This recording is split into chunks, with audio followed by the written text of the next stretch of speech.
bonjour à toutes et à tous.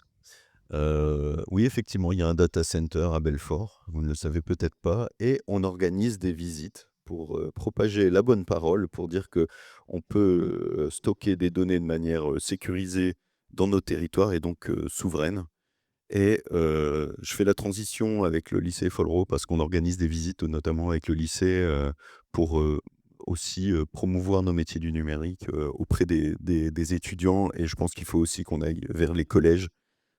Effectivement, ça se joue dès le collège, à mon avis.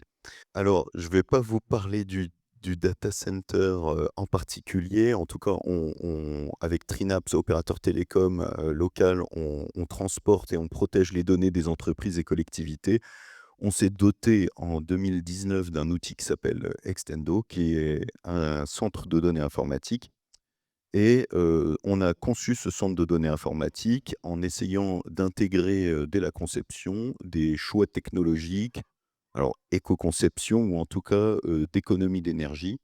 Pourquoi? Pour proposer à nos clients, de pouvoir eux-mêmes économiser des énergies, moins émettre de CO2 et donc parmi ces choix, on a notamment, par exemple, une technologie qui s'appelle le free cooling où on utilise l'air extérieur pour, refroidir, les serveurs informatiques et à Belfort et ben c'est pas mal, surtout en ce moment et on utilise aussi la technologie de couloir chaud où on va condenser la chaleur dans un petit périmètre plutôt que refroidir toute une pièce. Voilà, donc c'est des choix techniques qu'on a fait et on voulait continuer, sur cette lancée, avec notamment le projet iData, qui est le rassemblement de 4 PME, franc-comtoises et d'un laboratoire, franc-comtois, qui a pour but de, voir si on peut remplacer les groupes électrogènes diesel qu'il y a dans les data centers, donc qui sont polluants, qui émettent du CO2, par qui sont bruyants aussi, très bruyants et par un groupe électrogène,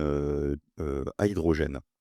Donc on était vraiment sur ce projet, sur la volonté de démontrer une faisabilité, technique, parce qu'on est vraiment au tout début, hein, il y en a on était les premiers en France à le tester et donc qu'est-ce que c'est, ce démonstrateur? Quel est le fonctionnement? Donc en fait, on va remplacer on a une source électrique principale et dans notre data center, nos clients, ce qu'ils attendent de nous, c'est que ça tombe jamais en panne et donc si la source électrique tombe en panne, actuellement, on remplace par un onduleur qui va avec des batteries, qui va alimenter pendant quelques minutes, le temps que le groupe électrogène, démarre. Bon, en fait, il démarre en 12 secondes, donc c'est assez rapide et on fait démarrer le groupe électrogène qui alimente, le data center et donc l'idée de iData, c'est de remplacer ce groupe électrogène diesel par des réservoirs d'hydrogène qui vont alimenter en hydrogène des piles qui, elles-mêmes, vont alimenter en électricité les baies informatiques et tout ça doit être adapté au monde du numérique. Donc le monde du numérique, c'est, des sensibilités assez fortes, sur, l'électricité. C'est-à-dire qu'on doit avoir une électricité propre, il faut que ça démarre rapidement, il faut que ça soit stable et cetera. Des C'était tout ça qu'on voulait tester dans le projet et donc c'est pour ça qu'on a une partie, supervision, et contrôle. Alors je ne vais pas rentrer dans les détails, techniques.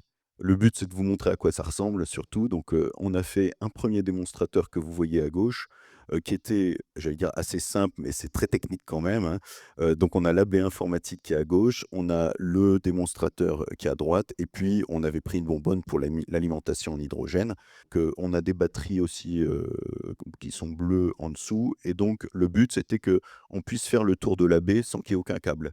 Donc c'est assez rigolo quand même de faire ça. Elle est auto-alimentée et on s'est dit: «Bah, tiens, on va pousser un peu le concept de ce premier démonstrateur pour un salon qui a eu lieu à Belfort et on va essayer de mettre tout dans la baie». Donc on a créé avec H2Sys, notre partenaire, sur la droite, on a créé une pile à combustible rackable, donc de 19 pouces, la taille de la baie et comme ça, on avait vraiment tout qui était dans la baie, sans avoir d'éléments, extérieurs.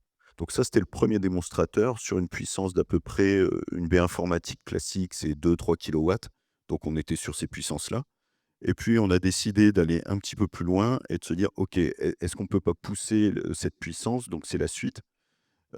et en faire un élément qu'on pourrait poser en extérieur. Donc pour des data centers qui sont pas équipés, qui ont pas de salle dédiée à de l'hydrogène parce que oui, c'est nouveau, c'est rare et donc là, on a mis en place, 3 systèmes de conteneurs. On va avoir une partie, haute pression 500 bars, donc 58 kilogrammes d'hydrogène, une partie basse pression à 60 bars et la partie, pile, plus batterie.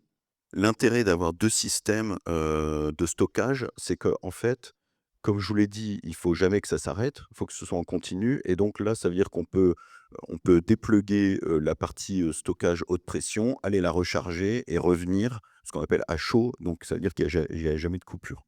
Quelque part, l'autonomie de ce système-là, même si nous on visait à peu près, heu, soit une baie haute densité de 20 kilowatts, soit, 3-4 baies informatiques, pour 48 heures, en fait, l'autonomie, techniquement, ça pourrait être illimité si on recharge en continu, ces réservoirs de stockage et vous apercevez à droite, donc c'est l'intérieur du container, bleu avec les piles à hydrogène et il y a toujours des batteries qui permettent de faire un démarrage rapide et en douceur, le temps que les piles se mettent, en route pour alimenter électriquement. Donc voilà pour, ce démonstrateur et ce projet qui s'est terminé, au 31 décembre, de cette année. Enfin que de l'année dernière, pardon. Merci Fabien.